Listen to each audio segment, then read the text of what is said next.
الحمد لله وكفى وسلام على عباده الذين اصطفى وعلى آله وأصحابه البررة الأتقياء. أما بعد فأعوذ بالله من الشيطان الرجيم. بسم الله الرحمن الرحيم. ولا يأتل أولو الفضل منكم والسعة أن يؤتوا أولي القربى. صدق الله العظيم وبلغنا رسوله النبي الكريم ونحن على ذلك لمن الشاهدين والشاكرين والحمد لله رب العالمين. يا رب صل وسلم دائما أبدا على حبيبك خير الخلق كلهم. اللهم صل على سيدنا مولانا محمد وعلى آل سيدنا مولانا محمد وبارك وسلم وسلم عليه.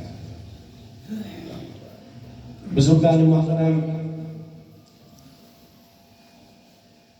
حضرت مولانا مفتی عبدالحفیظ صاحب دامت برکاتہ العالیہ نے بہت مبالغے کے ساتھ میرا تعارف کروایا ہے.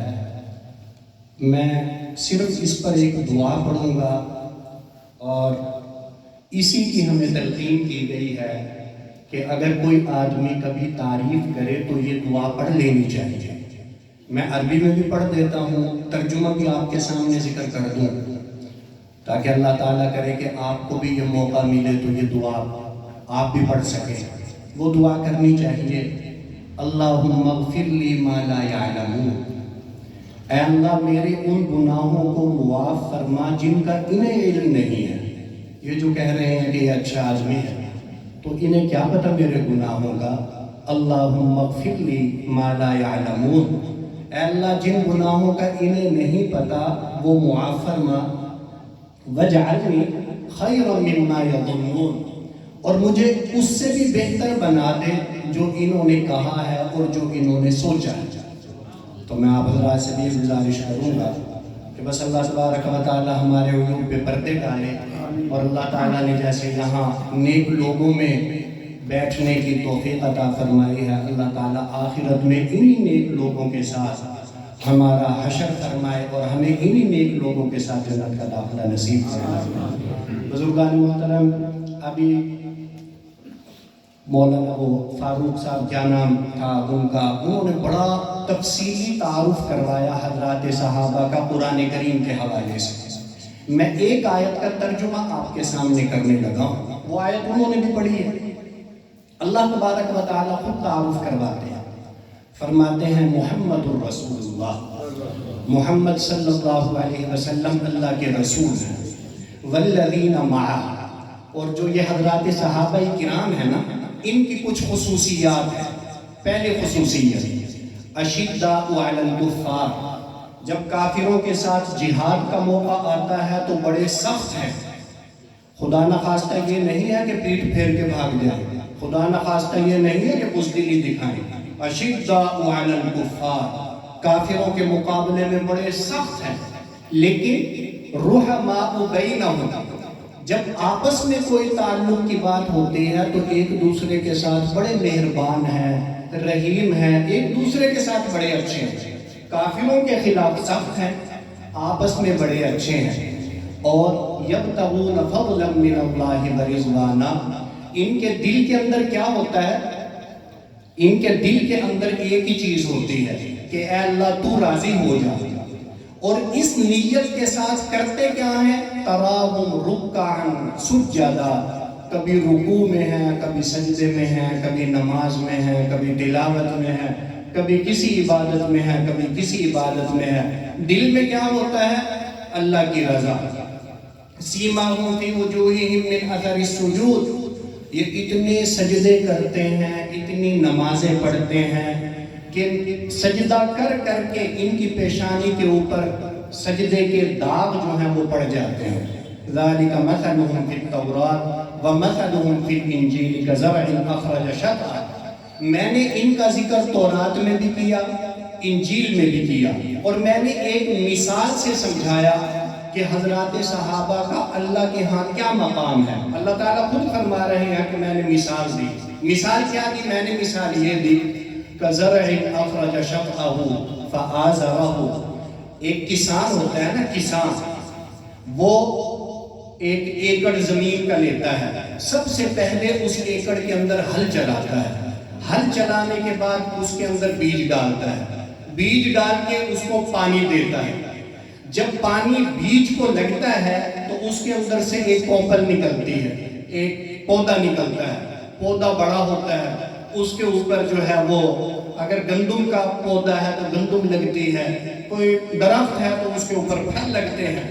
تو جب گندم لگتی ہے، کسان گندم کو دیکھتا ہے، دیکھ دیکھ کے خوش ہوتا ہے، کہتا ہے کہ دیکھو میں نے ہل چلایا، میں نے بیج ڈالا، میں نے محنت کی، آج اللہ تبارک و تعالیٰ نے میری محنت کا صلہ مجھے عطا کیا. تو حضرات صحابہ کرام کے اوپر آپ صلی اللہ علیہ وسلم نے اسی طرح محنت کی، ان کے دلوں کے اندر ہل چلایا، ان کے دلوں کے اندر ایمان کا بیج ڈالا اور اس کو روزانہ سینچا، پانی دیا. اور آج حضرات صحابہ کرام ایک تناور درخت کی طرح، ایک پکی ہوئی فصل کی طرح، ایک تیار فصل کی طرح آپ صلی اللہ علیہ وسلم کے سامنے ہیں. یعجب الزراع، آپ صلی اللہ علیہ وسلم انہیں دیکھتے ہیں، دیکھ دیکھ کے خوش ہوتے ہیں کہ میری محنت کا صلہ اللہ نے ابو بکر کی شکل میں دیا، عمر کی شکل میں دیا، عثمان و علی کی شکل میں دیا، طلحہ زبیر کی شکل میں دیا، معاذ بن جبل کی شکل کے اندر دیا. آپ صلی اللہ علیہ وسلم انہیں دیکھتے ہیں، دیکھ دیکھ کے خوش ہوتے ہیں. لیکن آگے ایک جملہ لِيَغِيظَ بِهِمُ الْكُفَّارِ، اللہ تعالیٰ فرماتے ہیں کہ میں نے اتنی اچھی جماعت آپ صلی اللہ علیہ وسلم کو اس وجہ سے بھی دی کہ کافر جب دیکھیں کہ ایک تو نبی اتنا اعلیٰ، اتنا شاندار، اور پھر نبی کے ساتھ رہنے والے صحابہ اتنے شاندار، اتنے اعلیٰ، اتنا عرفہ، تو جب کفار ان صحابہ کرام کو دیکھیں گے تو جیسے وہ نبی کریم صلی اللہ علیہ وسلم کو دیکھ دیکھ کے جلتے ہیں، کر کچھ نہیں سکتے، اسی طرح حضرات صحابہ کرام کو دیکھ کر جلیں گے، کر کچھ نہیں سکیں گے. تو بزرگان محترم، یہ قرآن کریم نے حضرات صحابہ کرام کا مختصر سا تعارف کروایا ایک آیت میں. ایک جگہ اللہ تعالیٰ نے فرمایا اولئک الذین امتحن اللہ قلوبہم، کہ میں نے ان لوگوں کے دلوں کا امتحان لیا. امتحان لینے والے کون ہیں؟ اللہ.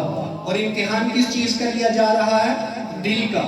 اللہ تبارک و تعالیٰ فرماتے ہیں کہ مجھے ان کے دلوں کے اندر کیا ملا؟ لِلتَّقْوَى، صرف تقوی مجھے ان کے دلوں کے اندر ملا. حضرات صحابہ کرام کے دلوں میں تقوی کے سوا کچھ نہیں. لیکن یہ تو تمام حضرات صحابہ کرام کے بارے میں ہے. حضرت ابو بکر صدیق کے بارے میں کیا ہے؟ الاتقا. ایک ہوتی ہے نا، آپ حضرات نے انگلش پڑھی ہوگی، ایک ہوتا ہے گڈ، اچھا، ایک ہوتا ہے بیٹر، بنسبت کسی کے زیادہ اچھا، ایک ہوتا ہے بیسٹ، سب سے اچھا، جس کو سپرلیٹو ڈگری کہا جاتا ہے.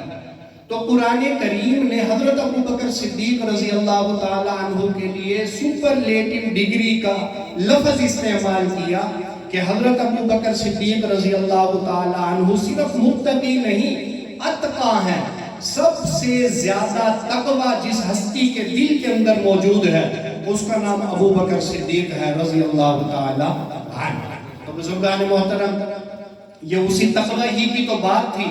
ابھی ہمارے بھائی مولانا غلام اللہ صاحب نے وہ شعر پڑھا جس کے اندر انہوں نے وہ واقعہ ذکر کیا کہ ایک بار حضرت جبرائیل علیہ السلام سرکار دو عالم صلی اللہ علیہ وسلم کی خدمت میں حاضر ہوئے اور کہنے لگے یا رسول اللہ صلی اللہ علیہ وسلم السلام علیکم، یا رسول اللہ صلی اللہ علیہ وسلم آپ کو سلام. اور اس کے بعد آگے کیا فرمایا کہ اللہ تبارک و تعالیٰ بھی آپ کو سلام کہہ رہے ہیں اور ساتھ ہی یہ بھی فرما رہے ہیں بلغ سلامی الی ابی بکر. ہمارے بھائی مولانا قاسم گجر صاحب تشریف لا چکے ہیں. تو ساتھ ہی کیا فرمایا کہ بلغ سلامی الی ابی بکر، حضرت جبرائیل علیہ السلام کہہ رہے ہیں کہ اللہ تعالیٰ فرماتے ہیں کہ میرا سلام ابو بکر کو بھی کہہ دو، اور ساتھ ہی یہ بھی پوچھو کہ هل انت راض عن ربک یا ابا بکر، کہ اے ابو بکر تم اپنے رب سے راضی تو ہو نا۔ ساری دنیا کو ایک ہی فکر ہوتی ہے کہ کسی طرح اللہ راضی ہو جائے، لیکن میں قربان جاؤں حضرت ابو بکر صدیق رضی اللہ تعالیٰ عنہ پر کہ ان سے اللہ تبارک و تعالیٰ خود پوچھ رہے ہیں کہ ابو بکر تم راضی ہو یا نہیں۔ مجھے طبرانی شریف کی ایک روایت یاد آئی تھی ان کی تقریر کے دوران، وہ سنا کے بس میں گفتگو کو مختصر کرتا ہوں کہ آپ صلی اللہ علیہ وسلم کی بڑی مشہور حدیث ہے، وہ ترمذی شریف میں بھی ہے کہ قیامت کا دن ہوگا، اللہ تبارک و تعالیٰ غصے کے اندر ہوں گے، حساب کتاب شروع نہیں ہو رہا ہوگا، لوگ پریشان ہوں گے کہ اے اللہ آپ حساب کتاب ہی شروع فرما دیں۔ لوگ سب سے پہلے حضرت آدم کے پاس جائیں گے، وہ انکار کر دیں گے، پھر حضرت نوح علیہ السلام کے پاس آئیں گے، وہ انکار کر دیں گے۔ صرف گزارش اتنی کرنی تھی کہ اے اللہ آپ حساب کتاب شروع فرما دیں، چلو جنہوں نے جنت میں جانا وہ جنت میں چلے جائیں، جن کے مقدر میں جہنم ہے وہ جہنم میں چلے جائیں، لیکن حساب کتاب تو شروع ہو۔ حضرت آدم انکار فرمائیں گے، حضرت نوح علیہ السلام انکار فرمائیں گے، حضرت ابراہیم علیہ السلام انکار فرمائیں گے، حضرت موسیٰ علیہ السلام انکار فرمائیں گے، حضرت عیسیٰ علیہ السلام انکار فرمائیں گے۔ لوگ سرکار دو عالم صلی اللہ علیہ وسلم کے پاس آئیں گے، آپ صلی اللہ علیہ وسلم جب سنیں گے لوگوں کی درخواست کو فرمائیں گے کہ ٹھیک ہے میں شفاعت کرتا ہوں۔ سرکار ترمذی شریف کی یہ حدیث ہے کہ سرکار دو عالم صلی اللہ علیہ وسلم فرماتے ہیں کہ میں اللہ کے عرش کے پاس آؤں گا، فَأَخِرُّ سَاجِدًا، اللہ کے سامنے سجدے میں گر جاؤں گا، اللہ کی وہ تعریف کروں گا جو اس وقت میرے ذہن میں نہیں ہے، حتیٰ کہ اللہ تعالیٰ کا غصہ ٹھنڈا ہو جائے گا۔ اللہ تبارک و تعالیٰ مجھے فرمائیں گے ارفع رأسک یا محمد، اے محمد صلی اللہ علیہ وسلم آپ سر اٹھائیں، سر توقع، آپ جو بھی مانگیں گے ہم آپ کو دیں گے، اشفع تشفع، آپ شفاعت کریں ہم آپ کی شفاعت قبول کریں گے۔ ترمذی شریف کی روایت، یہ بڑی مشہور روایت ہے، اس کے اندر اضافہ ہے طبرانی شریف میں، طبرانی شریف حدیث کی ایک کتاب ہے، اس میں اضافہ ہے۔ اس میں کیا اضافہ ہے؟ اس میں یہ مکمل حدیث اس طرح ہے کہ جب آپ صلی اللہ علیہ وسلم سجدے میں گر کر اللہ تعالیٰ کو راضی کر لیں گے تو اللہ تعالیٰ فرمائیں گے کہ یا محمد صلی اللہ علیہ وسلم آپ جو فرما رہے ہیں کہ میں حساب کتاب شروع کروں، کیا دنیا میں کوئی ایسا ہے جو مجھے حساب کتاب دے سکے؟ مجھے کس نے حساب سے؟ میں تو دلوں میں اٹھنے والے خیالات سے واقف، ذہن میں آنے والی سوچ سے واقف، کسی کی نگاہ اٹھ رہی ہے مجھے پتا ہے کیوں اٹھ رہی ہے، کسی کے دل میں کوئی وسوسہ آ رہا ہے مجھے پتا ہے کیوں آیا، کوئی کہیں جاتا ہے مجھے پتا ہے اس کی نیت کیا ہے، مجھے کس نے حساب دینا؟ تو سرکار دو عالم صلی اللہ علیہ وسلم سے اللہ فرمائیں گے اگر کوئی ایسا ہے جو مجھے حساب کتاب دے سکے تو پیش کرو۔ اس وقت سرکار دو عالم صلی اللہ علیہ وسلم کن کا نام لیں گے؟ مجمع میں آواز لگائیں گے، کہیں گے ابو بکر سامنے آ جاؤ، اللہ تعالیٰ حساب لینا چاہتے ہیں۔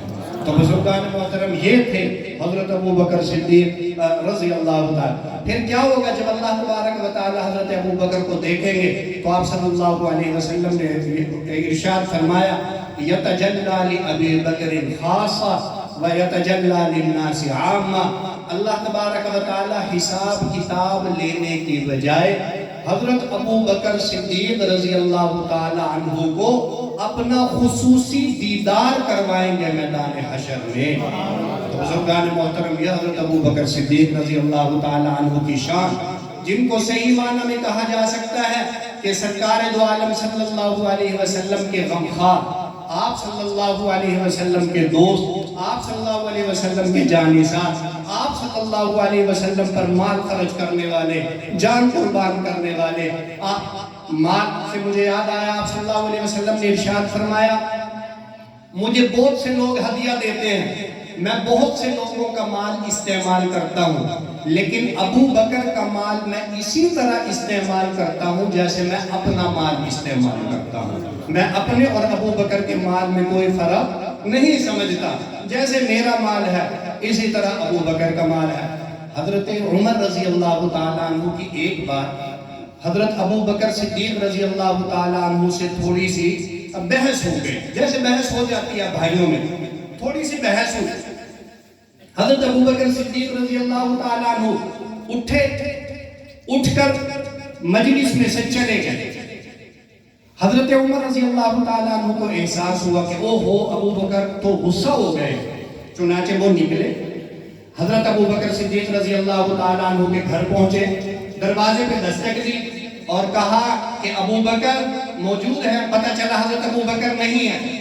مسجد نبوی میں آئے تو سرکار دو عالم صلی اللہ علیہ وسلم کے پاس حضرت ابو بکر تشریف فرما تھے۔ حضرت ابو بکر صدیق رضی اللہ تعالیٰ عنہ نے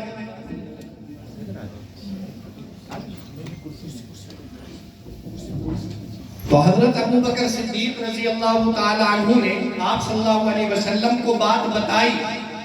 آخری بات، بس بات ختم کرتا ہوں۔ آپ صلی اللہ علیہ وسلم نے حضرت عمر کو دیکھا نا، پتہ چلا تو حضرت عمر سے کہنے لگے، حضرت عمر کا نام نہیں لیا، مجمع میں کہنے لگے کہ لوگوں، ابو بکر نے میرا اس وقت ساتھ دیا جب میں تنہا تھا، ابو بکر نے اس وقت میری خدمت کی جب میری خدمت کرنے والے لوگ کم تھے۔ کیا ایسا نہیں ہو سکتا کہ میرا جو ابو بکر کے ساتھ تعلق ہے اس کی وجہ سے ابو بکر کو کچھ نہ کہا کرو؟ جب ابو بکر کو کچھ کہنا ہو یہ سوچ کے خاموش ہو جایا کرو کہ اس کا اور میرا کتنا گہرا تعلق ہے۔ تو اللہ تعالیٰ کرے کہ یہ بات ہمیں سمجھ آ جائے۔ میں ان تمام حضرات کا انتہائی شکر گزار ہوں، انہوں نے مجھے یہاں حاضری کا موقع دیا اور مجھے یہاں حاضر ہونے کا شرف عطا کیا۔ اللہ تبارک و تعالی ہمارے کہنے کو، سننے کو، بیٹھنے کو اپنی بارگاہ میں قبول و منظور فرمائے۔ وآخر دعوانا الحمدللہ۔